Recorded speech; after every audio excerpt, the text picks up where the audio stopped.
नमाजी हों तो उन्हें बेनमाजी बना दिया जाए। कोई सुन्नत रसूल का पाबंद है तो उनसे सुन्नत रसूल पे चलने की आदत को छुड़ा दिया जाए। ऐसे लोग कदम कदम पे मिलते हैं। डीजे बजाकर नाच के गा के समाज का दिमाग खराब करना, ऐसे नौजवान तो कदम कदम पे मिलते हैं। लेकिन महफिल नात मुनक़िद करके लोगों को आशिक़ रसूल बना देना, दीनी गुफ्तगू की महफिल मुनक़िद करके लोगों के सीने में इस्लाम का दर्द पैदा कर देना, अल्लाह का खौफ, अल्लाह के रसूल सल्लल्लाहु अलैहि वसल्लम की सच्ची मोहब्बत डालने की कोशिश करना, ऐसा लाखों में कोई नौजवान मिलता है। उन्हीं हजारों लाखों में दीन का काम करने वाले वह बच्चे हैं जिन्होंने अंजुमन गुलामान मुस्तफ़ा नाम की एक तंजीम कायम करके लोगों तक अल्लाह रसूल का पैगाम पहुंचाने की एक कोशिश उन्होंने शुरू की। अल्लाह तबारक व तआला इन नौजवानों के कारोबार में बरकतें अता फरमाए।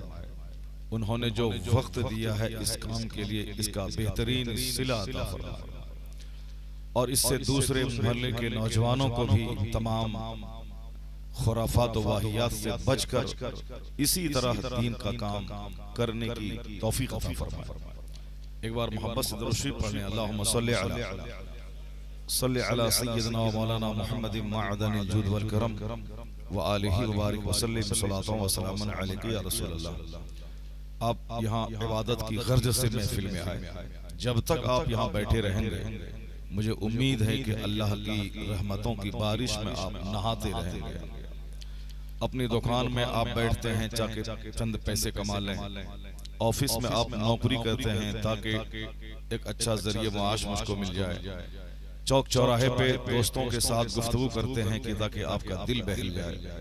लेकिन इस महफिल में आने का मकसद न दिल बहलाना होता है, यहाँ आने का मकसद न ही दो चार पैसे कमाना होता है, यहाँ आने का मकसद न ही किसी जरिए माश की तलाश होती है।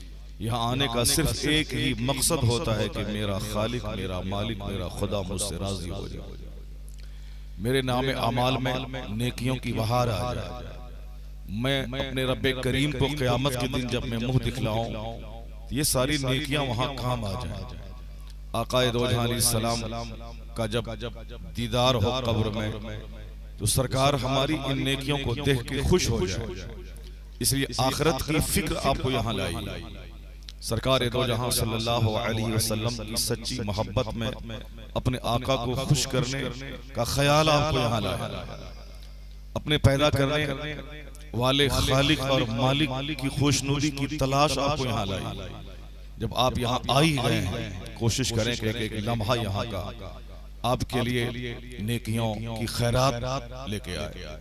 उलमा किराम का दीदार करना, उनकी सोहबतों में बैठना, उनकी गुफ्तगू सुनना, एक एक जुमले को अपने दिल में नोट करके अपने घर में जाकर भी बाल बच्चों को सुनाना, ये अब मजाज बना है। जलसो जुलूस में आज से 25 साल पहले का एक दौर गुजरा है, जिस दौर में लोग कुर्सी तोड़ खिताबत सुना करते थे और चर्चा लोग करते थे कि फला मौलाना खिताब किया, इसी जबरदस्त तकरीर उन्होंने की कि साहब कुर्ते का सारा बटन तोड़ दिया, उन्होंने शेरवानी फाड़ डाली, उन्होंने कमजोर कुर्सी थी उस कुर्सी को तोड़ दिया।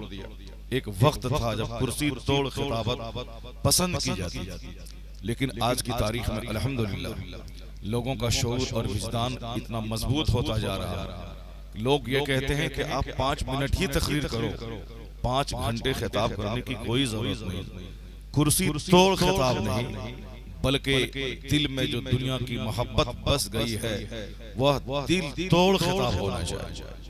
यानी वह खिताब जो दुनिया की मोहब्बत को तोड़ दे, वह खिताब जो लोगों को आखिरत की तरफ झुका दे। आप खामोशी से अल्लाह की एक बात लोगों तक पहुंचा दे, रसूल पाक की एक हदीस लोगों तक पहुंचा दे, औलिया और सालिहीन की जिंदगी का एक चैप्टर लोगों के सामने खोल के रख दे।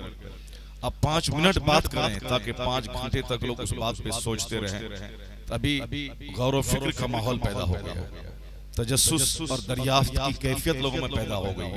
लोग तन्हाई में बैठकर गौर व फिक्र करते हैं। इसलिए मैं कोशिश करूंगा कि मैं इधर उधर की बातें कम करूं, वह बात जिसमें सदाकत हो, वह बात जिसमें किसी शक व शुबा की कोई गुंजाइश न हो, यानी अल्लाह रब्बुल इज्जत का कलाम तमाम डाउट से पाक, तमाम शकूक व शबहात से पाक, वो सबसे बड़े ताकतवर खुदा का कलाम जिसे हम कुरान करीम की सूरत में देखते हैं। कुरान करीम की चंद आयतें अगर गौर से हम उसको सुन लें, ये कुरान मुझसे क्या कहता है। चूंकि हम इंसान कमजोर हैं, हमारी कमजोरी का ये आलम है कि आज हम जिंदा हैं, कल मेरी मौत का ऐलान होगा। हम हजार चाहते हैं कि हम 80 साल की लंबी उम्र पाएं, 90 साल की उम्र तक हम जिएं, ताकि दुनिया को जी भर के देख लें, ताकि हम दुनिया की लज्जतों से खूब लुत्फानंदोज हो जाएं, बुढ़ापे में बीमारी भी ना रहे, सेहतमंद रहें, चलते फिरते 90 साल की उम्र तक जिंदा रह के मर जाएं। लेकिन हमारी मर्जी के खिलाफ काम हो जाता है। हम 25 साल की जवानी में मर जाते हैं, हम 40 साल की उम्र में दुनिया छोड़ के चले जाते हैं। हम चाहते हैं 90 साल तक जिएं, मगर मेरे चाहने से नहीं होता है। मैं चाहता हूं कि मैं तंदुरुस्त रहूं, मगर मैं बीमार पड़ जाता हूं। नज़ला, जुकाम, बुखार, सर्दी, शुगर, ब्लड प्रेशर, हार्ट के बहुत सारे अमराज ने हमारी खुशी को छीन लिया। मैं चाहता हूं सेहतमंद रहूं, मगर मैं नहीं रह पाता हूं। मैं चाहता हूं लंबी जिंदगी जीऊं, मगर मैं नहीं जी पाता हूं। ये हमारी कमजोरी है कि मैं चाहता हूं कि मेरे सर और दाढ़ी के बाल हमेशा काले रहें, मगर नहीं हो पाता है। मैं चाहता हूं कि हमेशा मैं 25 साल की जवानी की ताकत बदन में महसूस करूं, लेकिन नहीं हो पाता है। 50 साल के बाद सारे आजाद ढीले हो जाते हैं। 50 साल के बाद आदमी की सोचो समझ भी थोड़ी कमजोर होने लगती है। 60-70 साल के बाद आदमी बच्चों जैसी हरकत करने लगता है। मैं चाहता हूं हमेशा हसास वसास रहूं, हमेशा अक्लमंद रहूं, अक्ले सलीम के साथ में दुनिया में जीऊं, मगर नहीं, मैं मखबूदुल हवास हो जाता हूं जब हमारी उम्र बढ़ती जाती है। इसका मतलब यह निकला मैं इतना कमजोर हूं, मेरी बुनियाद कमजोर, मेरा बचपन कमजोर, मेरी जवानी कमजोर, मेरा बुढ़ापा कमजोर, मेरा आना कमजोर, मेरा यहाँ से जाना कमजोर।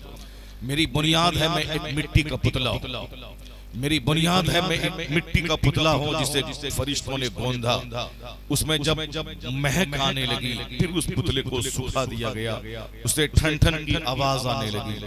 उसी पुतले से इंसान की पैदाइश हुई। अल्लाह ने उस मिट्टी को पानी की सूरत में बाप माँ की रीढ़ की और सीने की हड्डी में रखी। उस पानी के निकलने के लिए अल्लाह ने मुंह और नाक का रास्ता नहीं चुना।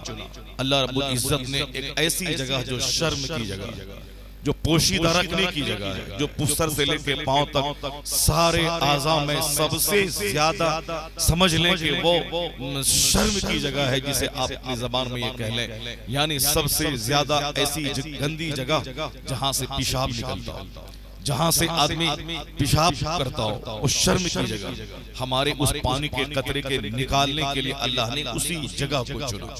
उसी शर्मगाह के रास्ते से वो कतरे जलील निकलता है जिससे हमारी पैदाइश होती है। और हम माँ के शिकम में रहकर वो माँ का माहवारी खून खा के 9 महीने तक जिंदा रहते हैं। यानी वह खून जिसके निकलने के बाद औरतों पर नमाज हराम, औरतों का मस्जिद में दाखिला हराम, औरतों के लिए रोजा रखना हराम, औरतों के लिए कुरान करीम की तिलावत, कुरान पाक का छूना हराम।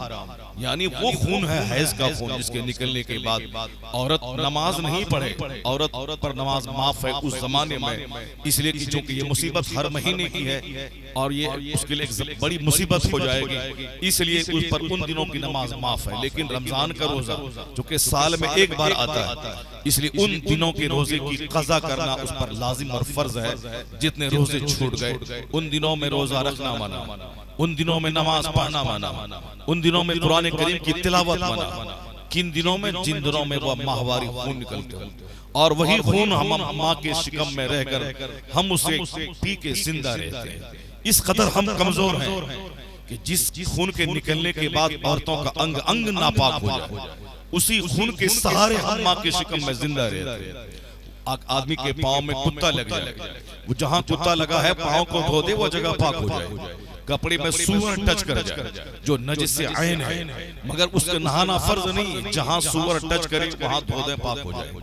एक ही चीज है, शहवत के साथ जब मनी का कतरा निकलता है, यानी नाइट फॉल हो जाना, एहतलाम का हो जाना, अपनी बीवी से सोहबत करने के बाद मनी का इंजाल हो, यानी वही कतरे जलील जो पानी का कतरा चाहे आदमी मुश्तजनी करके निकाले, चाहे रात में एहतलाम हो जाए, चाहे अपनी बीवी से शहवत सोहबत करते वक्त वो निकले, उस कतरे के निकलने के बाद अंग अंग